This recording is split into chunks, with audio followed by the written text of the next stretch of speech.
கர்த்தருக்கு ஸ்தோத்திரம் உண்டாவதாக.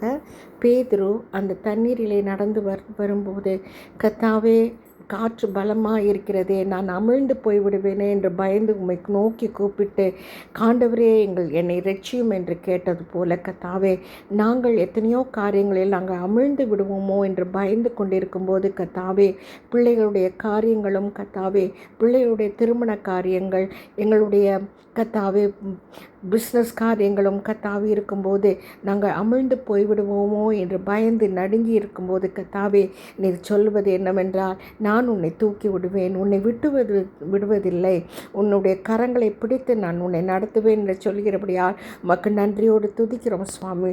தேவரீர் எங்களோடு கூட இருக்கிறபடியால் உமக்கு நன்றி. உமது கோலும் உமது தடியும் தேற்றுகிறபடியால் உமக்கு நன்றி. எங்களை பாதுகாத்து கொண்டதற்காக உமக்கு நன்றி. எங்களோடு கூட இருக்கிறதற்காக உமக்கு நன்றி செலுத்துகிறோம். இயேசுவின் நாமத்தில் ஆமென்.